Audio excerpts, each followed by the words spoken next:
अगर आप micro SD card लेने के लिए सोच रहे थे, आप सोचेंगे कि भाई 32 GB का एसडी कार्ड लेना है, तो आप देखेंगे मार्केट में वही आपको 200 रुपए का देखने को मिल जाएगा, 500 का देखने को मिल जाएगा, 1000 रुपए का देखने को मिल जाएगा। उसमें आपको C1 2 3 देखने मिलेंगे, U1 U2 और V6 V10 V30 और पता नहीं क्या क्या आपको माइक्रो एसडी कार्ड पर देखने को मिलता है। तो आपको बिल्कुल ही क्लियर बता दूंगा और इस वीडियो के बाद आपको कोई और वीडियो या फिर गूगल पर सर्च करनी नहीं पड़ेगी, ये क्या चीज होती है और आपको माइक्रो एसडी कार्ड खरीदने में काफी हेल्प करेगी। तो सबसे पहले एसडी कार्ड की फुल फॉर्म जान लेते हैं। तो एसडी का मतलब होता है सिक्योर डिजिटल, मतलब सिक्योर डिजिटल कार्ड। तो SD card, micro SD card की ये फुल फॉर्म होती है। तो माइक्रो एसडी कार्ड आपको काफी टाइप के देखने को मिलेंगे। यहाँ पर मैं सिर्फ माइक्रो एसडी कार्ड के बारे में बात कर रहा हूँ, ये जो आपको स्क्रीन पर दिख रहा है इनके बारे में बात कर रहा हूँ। तो यहाँ पर इसके अलावा आपको और भी टाइप के कार्ड्स देखने को मिलते हैं जो कि हमारे आज की लाइफ में, आज की डेट में यूज नहीं होते हैं, जिसका यूज है उसी के बारे में बताने वाला हूं। अब ये माइक्रो एसडी कार्ड भी हमें और कैटेगरीज में देखने को मिलते हैं। सबसे पहले आपको देखने को मिलता है सिंपल माइक्रो एसडी।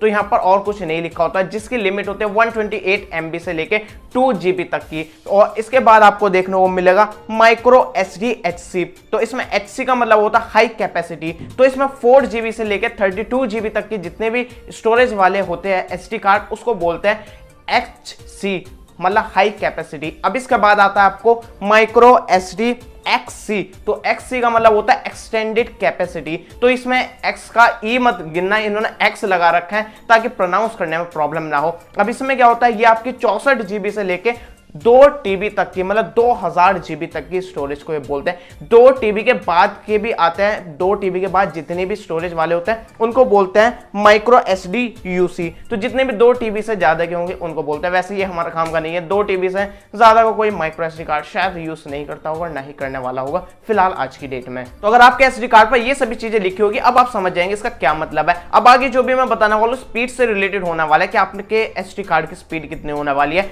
तो उससे पहले आपको चीज समझनी पड़ेगी रीड एंड राइट स्पीड के बारे में। तो सबसे पहले मैं बताता हूं आपकी राइट स्पीड। राइट का मतलब होता है लिखना। तो आपके एसडी कार्ड में जो भी लिखा जाएगा, जो भी उसमें सेव होगा, उसको बोलते हैं राइट स्पीड। तो यहां पर हमने जैसा कोई वीडियो रिकॉर्ड कर रहा है, तो वीडियो जब रिकॉर्ड होगी वो आपके एसडी कार्ड में सेव होगी, तो उसको बोलेंगे कि वो उसमें हमारी राइटिंग चल रही है। तो उस स्पीड को, जितनी भी हमें स्पीड मिली है, उसको हम राइट स्पीड बोलेंगे। अब रीड स्पीड क्या होगी, आपने वीडियो रिकॉर्ड कर ली, अब वीडियो को आप प्ले करके देख रहे हो, वो आपके एसडी कार्ड में जो वीडियो सेव हो चुके हैं उसको आप देख रहे हो, तो उसको हम कर रहे हैं रीड। तो उसको बोलते हैं, जिस स्पीड से हमें दिखाएगा उसको हम बोलेंगे रीड स्पीड। तो अब इन्हीं स्पीड का फंडा होने वाला आ गया। आपको काफी सारी टर्म्स देखने को मिलेगी स्पीड से रिलेटेड, तो आप ज्यादा कंफ्यूज भी हो जाएंगे और मैं आपकी कंफ्यूजन को दूर करने की भी कोशिश करूंगा और आपको बताऊंगा कितनी स्पीड तक आपको माइक्रो एसडी कार्ड लेना चाहिए। तो सबसे पहले बात करते हैं स्पीड क्लास। तो आपको एसडी कार्ड पर C लिखा हुआ देखने को मिलेगा, C4। हाँ, C4 वो नहीं, C4 होता है आपका क्लास स्पीड। तो यहां पर C में आपको देखने को मिलेगा 2 4 6 10। तो ये होती है आपकी मिनिमम राइट स्पीड, मतलब कम से कम कितनी स्पीड मिल सकती है। मैं मैक्सिमम नहीं बता रहा, कम से कम, क्योंकि एसडी कार्ड में पूरा स्टैंडर्ड बना रखा है कि आप अपने यूजर्स को मिनिमम स्पीड बताओ, ताकि वो किसी काम के लिए ले रहा है, जैसे वीडियो रिकॉर्ड करने के लिए, तो उसे पता तो हो कि मिनिमम मुझे इतनी स्पीड मिलेगी, इससे ज्यादा कितनी भी मिल सकती है। तो यहाँ पर मिनिमम स्पीड देखने को मिलेगी ये क्लास में। तो क्लास में 2 4 6 10 का मतलब होता है, 2 का मतलब होगा 2 Mbps, 4 का 4 Mbps, 6 का 6 Mbps, 10 का 10 Mbps। तो ये आपकी स्पीड होने वाली स्पीड क्लास। अब यहाँ पर ये तो आपके मिनिमम राइट स्पीड होगी, लेकिन कंपनी आपको मैक्सिमम स्पीड भी बताती है, जो कि आपको देखने को मिलता होगा जब आप ऑनलाइन बाय करेंगे या फिर कहीं भी बाय करेंगे, उसके पैकेट वगैरह पर देखने को मिलेगा अप टू XYZ Mbps, मतलब कितनी, जैसे कि अप टू 100 Mbps, मतलब ये आपको मैक्सिमम स्पीड इतनी दे सकता है, लेकिन हो सकता है वो क्लास 10 का हो, मिनिमम उसकी स्पीड 10 Mbps की हो। तो ये स्टैंडर्ड होता है, सभी एसडी कार्ड पर लिखना पड़ता है, तो इसलिए आप मिनिमम स्पीड पता लगा सकते हैं कितनी है आपके एसडी कार्ड की। अब आपको कितनी स्पीड का लेना चाहिए, देखो यार, आप किसी भी चीज के लिए ले रहे हो, स्मार्टफोन के लिए या फिर अपने DSLR वगैरह के लिए, आपको कम से कम 10 क्लास लेना चाहिए।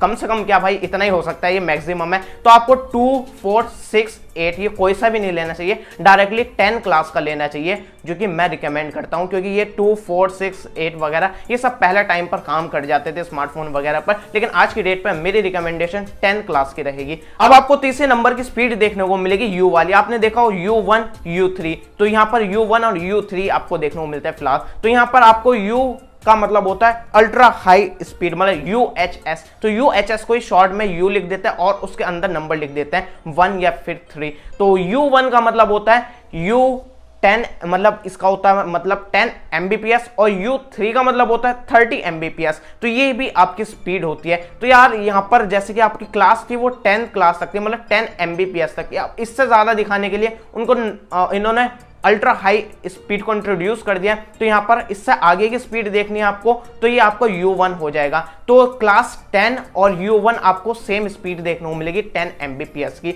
और इससे ऊपर की जैसे कि 30 Mbps है, तो उसमें आपको क्लास 30 देखने को नहीं मिलेगी, U3 देखने को मिलेगी, जिसका मतलब होगा 30 Mbps। तो आप समझ गए होंगे कि क्लास 10 से ऊपर जो है वो आपको अल्ट्रा हाई स्पीड देखने को मिलेगी 10 Mbps और 30 Mbps की। तो ये मेरी रिकमेंडेशन रहेगी कि आप मिनिमम U1 लो, और आपको U3 किस केस में लेना चाहिए वो वीडियो के लास्ट में बताऊंगा कि आपको स्मार्टफोन के लिए और DSLR के लिए किस काम के लिए कितनी स्पीड के लेने चाहिए, वो मैं आगे बताऊंगा। फिलहाल हम स्पीड के बारे में बात करें। और 4th नंबर की स्पीड देखने को मिलेगी आपको V वाली। तो ये होती है वीडियो स्पीड क्लास। तो इसमें आपको देखने को मिलेगा 6, 10, 30, 60 और 90, जिसका मतलब हो गया 6 का मतलब 6 Mbps, 10 का 10 Mbps, 30 का 30 Mbps, 60 का 60 Mbps, 90 का 90 Mbps। तो ये उन यूजर्स के लिए है जो वीडियोग्राफी करते हैं। तो आपको जितनी मिनिमम वीडियोग्राफी के लिए स्पीड चाहिए वो आप देख सकते हो, क्योंकि ये जो क्लास अल्ट्रा हाई स्पीड वगैरह इससे आगे की स्पीड देखनी है तो बेसिकली वीडियोग्राफर्स को जरूरत पड़ती है। जैसे किसी को 4K में वीडियो रिकॉर्ड करनी है, 8K में रिकॉर्ड करनी है, हाई FPS पे रिकॉर्ड करनी है, 60 FPS में वीडियो वगैरह रिकॉर्ड करनी है, तो उनको हाई स्पीड की जरूरत पड़ती है। तो इसलिए वीडियो क्लास को इंट्रोड्यूस करा गया ताकि वीडियोग्राफर जो है वो एक बार इसको चेक कर पाए कि मिनिमम उसको कितनी स्पीड चाहिए। ये जितनी भी स्पीड बता रहा हूँ ये सब मिनिमम स्पीड होती है, तो ये वीडियो क्लास लिमिट होती है। तो अगर आप नॉर्मल यूजर हो आपको इसको देखने की जरूरत नहीं है। आप ज्यादा कंफ्यूज हो रहे हो तो वीडियो के अभी खत्म होने वाली है, अब मैं आपको लास्ट में बता दूंगा क्या चीज होती है ये। अब इससे अगली स्पीड आपको देखने को मिलेगी A स्पीड। तो इसमें आपको A1 और A2 देखने को मिलेगा। ये होती है आपकी ऐप परफॉर्मेंस क्लास। तो ये ऐप परफॉर्मेंस क्लास जो वो एप्लीकेशन के लिए होती है, मतलब आप अपने स्मार्टफोन में माइक्रो एसडी कार्ड अगर यूज कर रहे हैं अपनी एप्लीकेशन का यूज करने के लिए, एप्लीकेशन को उसमें इंस्टॉल करने के लिए, तो ये इसलिए आपको देखने को मिलता है। अब यहाँ पर स्पीड तो A1 और A2 दोनों की 10 Mbps की होती है, लेकिन इसमें डिफरेंस जो होता है वो होता है आपका रैंडम रीड और राइट स्पीड की। तो रैंडम रीड स्पीड A1 की 1500 देखने को मिलेगी और राइट स्पीड जो है वो 500 देखने को मिलेगी, और A2 की आपको रैंडम रीड स्पीड 4000 की देखने को मिलेगी और राइट स्पीड जो है वो 2000 की देखने को मिलेगी। तो ये बेसिकली आप ज्यादा कंफ्यूज मत हो।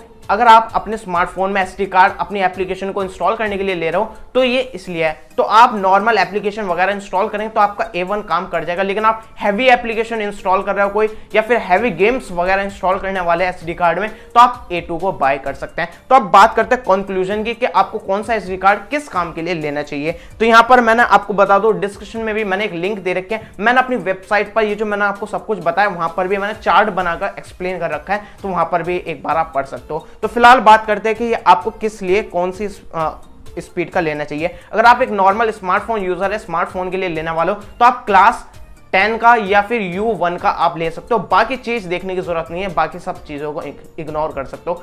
आपको कितनी कैपेसिटी का चाहिए वो तो आपको ही पता होगा, 16 GB, 32 GB, 64 GB जो भी। लेकिन एक चीज का ध्यान रखना, स्मार्टफोन के लिए जब ले रहे हो तो स्मार्टफोन की भी कैपेसिटी रहती है कि इतने तक का सपोर्ट करता है। जैसे किसी स्मार्टफोन में 128 GB तक सपोर्ट करता है, तो इसलिए एक बार चेक कर लेना कितने तक सपोर्ट करता है। और फिर स्पीड के लिए आप चेक कर सकते हैं कि कम से कम आप क्लास 10 या फिर U1 लेना चाहिए आपको। और आपको DSLR यूजर्स के लिए बता दूं, जो नॉर्मल फोटोग्राफी करने वाले हैं और फुल HD में वीडियोस रिकॉर्ड करने वाले 1080p में 30 या फिर 60 FPS में, तो वो U1 वाले कार्ड ले सकते हैं। और जो 4K वीडियो रिकॉर्डिंग वगैरह करने वाले हैं वो U3 SD कार्ड को खरीद सकते हैं।